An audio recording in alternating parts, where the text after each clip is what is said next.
ഖുറാനിലെ ആദ്യ അധ്യായമായ സൂറ ഫാത്തിഹ ആരംഭിക്കുന്നത് ദൈവനാമത്തിലും അവസാനിക്കുന്നത് സൂറ നാസിന്റെ ലാസ്റ്റായ മിനൽ ജിന്നത്തി വന്നാസ് അഥവാ ജനങ്ങളെ അഭിസംബോധന ചെയ്തുകൊണ്ടുമാണ്. ഇവിടെ ഖുറാൻ മുസ്ലിം എന്നോ മുഅ്മിൻ എന്നോ പരാമർശിക്കുന്നില്ല. മറ്റൊരു തരത്തിൽ പറഞ്ഞാൽ ദൈവത്തിനും മനുഷ്യനുമിടയിൽ മാത്രം സംഭവിക്കുന്ന ആസ്വാദികരമായൊരു ബന്ധമാണ് ഖുറാൻ എന്നത്. പലപ്പോഴും നാം ഖുറാൻ കയ്യിലെടുക്കുന്നത് ഒന്നിനു പുറമെ ഒന്നായി കേവല പാരായണം പൂർത്തിയാക്കുവാൻ വേണ്ടി മാത്രമാണ്. ഖുറാനെ പൂർണ്ണമായും അനുസരിക്കുക എന്നത് മാത്രമാണ് നമ്മുടെ ബാധ്യത എന്നാണ് നമ്മളിൽ കൂടുതൽ പേരും കരുതിയിരിക്കുന്നത്. അതിനപ്പുറത്തേക്ക് ചിന്തിക്കാനോ ചോദ്യങ്ങൾ ചോദിക്കാനോ പാടില്ല എന്നാണ്. എന്നാൽ ഖുറാൻ അതിലെ സന്ദേശങ്ങൾ നൽകുന്നത് യുണീക്ക് ആയിട്ടുള്ള ഒരു രീതിയിലാണ്.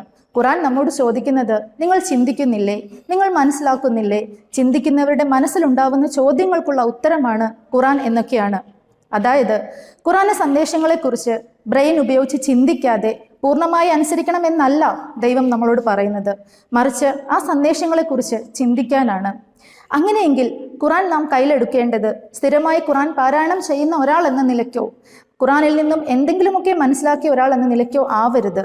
മറിച്ച് എന്നോട് എൻ്റെ സൃഷ്ടാവിന് പറയാനുള്ള കാര്യങ്ങൾ അറിയുന്നതിന് വേണ്ടി ഞാൻ ഖുറാൻ വായിച്ചു തുടങ്ങുക. മറ്റൊരു തരത്തിൽ പറഞ്ഞാൽ മുൻധാരണകളില്ലാതെ, മുൻവിധികളില്ലാതെ, മറ്റ് സ്വാധീനങ്ങളൊന്നുമില്ലാതെ നമുക്ക് മനസ്സിലാക്കാൻ കഴിയുന്ന ഭാഷയിൽ നാം ഖുറാൻ വായിച്ചു തുടങ്ങണം. ഈ നിലയ്ക്ക് വായിച്ചു തുടങ്ങുമ്പോൾ നമുക്ക് മനസ്സിലാക്കാൻ കഴിയുന്ന കാര്യം കേവലം 3% മാത്രമാണ് ഖുറാനിൽ ദൈവികമായ കൽപ്പനകളും നിയമങ്ങളും ഉള്ളത്. ബാക്കിയുള്ള 97%ഉം ഖുറാൻ കൈകാര്യം ചെയ്യുന്നത് ദൈവത്തെക്കുറിച്ചും ദൈവത്തിൻ്റെ കാരുണ്യത്തെക്കുറിച്ചും മനുഷ്യനും ദൈവവും തമ്മിലുള്ള ബന്ധത്തെക്കുറിച്ചും സന്മാർഗത്തെക്കുറിച്ചും ധർമ്മത്തെക്കുറിച്ചും സ്വയം വിലയിരുത്തേണ്ടതിൻ്റെ ആവശ്യകതയെക്കുറിച്ചും വിശ്വാസത്തിൽ യുക്തിയും ചിന്തയും പ്രവർത്തിക്കേണ്ടതിൻ്റെ പ്രയോജനപ്പെടുത്തേണ്ടതിൻ്റെ പ്രാധാന്യത്തെക്കുറിച്ചുമൊക്കെയാണ്.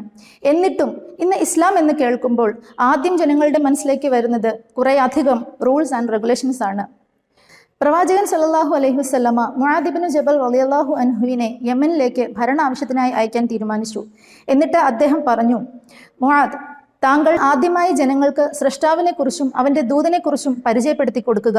അതവർക്ക് പൂർണ്ണമായും ഉൾക്കൊള്ളാനും മനസ്സിലാക്കാനും കഴിയുമ്പോൾ മാത്രം എങ്ങനെയാണ് നമസ്കരിക്കേണ്ടതെന്നും നമസ്കാരത്തിൻ്റെ പ്രാധാന്യത്തെക്കുറിച്ചും അവർക്ക് മനസ്സിലാക്കി കൊടുക്കുക. അവർ അത് പൂർണ്ണമായി ഉൾക്കൊള്ളുകയും അതിൽ സ്ഥിരതയുള്ളവരായി കഴിയുകയും ചെയ്യുമ്പോൾ മാത്രം അവർക്ക് നോമ്പിനെക്കുറിച്ചും സക്കാത്തിനെക്കുറിച്ചും ഹജ്ജിനെക്കുറിച്ചും അവർക്ക് മനസ്സിലാക്കി കൊടുക്കുക. എന്നിട്ട് പ്രവാചകൻ സല്ലല്ലാഹു അലൈഹി വസല്ലമ പറയുന്നുണ്ട്, താങ്കൾ കാര്യങ്ങൾ എളുപ്പമാക്കി കൊടുക്കുക, അവർക്ക് പ്രയാസമുണ്ടാക്കരുത്, അവരെ ചേർത്ത് പിടിക്കുകയും അവർക്ക് സന്തോഷ വാർത്ത അറിയിക്കുകയും ചെയ്യുക എന്നത്. എന്നാൽ ഇന്ന് നാം എങ്ങനെയാണ് നമ്മുടെ ചുറ്റിലുമുള്ളവരിലേക്കും നമ്മുടെ മക്കളിലേക്കും ഇസ്ലാമിനെ പരിചയപ്പെടുത്തിക്കൊണ്ടിരിക്കുന്നത്? ഇസ്ലാമിൻ്റെ അരികത്തേക്ക് അവർ വരാൻ ശ്രമിക്കുമ്പോഴൊക്കെ നമുക്ക് പറയാനുള്ളത്, നിങ്ങൾ ഇന്നത് ചെയ്യണം, ഇന്നത് ചെയ്യരുത്, ഇന്നതിൽ നിന്ന് മാറി നിൽക്കണം എന്നൊക്കെയാണ്. എന്നാൽ ഇത് പറയരുതെന്നല്ല, മറിച്ച് ഇങ്ങനെയുള്ള നിയമങ്ങളിൽ മാത്രമായിരിക്കരുത് നമ്മുടെ ഫോക്കസ്. ആരെങ്കിലും സൃഷ്ടാവിനെ അറിയാൻ, ഇസ്ലാമിനെ അറിയാൻ ആഗ്രഹിക്കുന്നുവെങ്കിൽ തൊട്ടടുത്ത നിമിഷം തന്നെ അവർ ഒരു പ്രവാചകനോ സ്വഹാബയോ ആയി മാറണമെന്ന വാശിയാണ് നമ്മളിൽ പലർക്കും. മറിച്ച് മതത്തിലേക്ക് വളരാൻ അവർക്ക് സമയം നൽകുക, സംശയങ്ങൾ ചോദിക്കാനും മനസ്സിലാക്കാനും അവർക്ക് അവസരങ്ങൾ നൽകുക. അവർ ചോദിക്കുന്ന ചോദ്യങ്ങൾക്കുള്ള ഉത്തരം നൽകാൻ നാം സ്വയം ഖുർആനോട് സംസാരിച്ചു തുടങ്ങുക. നമ്മളുടെ ജീവിതം കൊണ്ട് അവർക്ക് മാതൃകയാവുക. അസ്സലാമു അലൈക്കും വറഹ്മത്തുള്ളാഹി വബറകാതുഹു.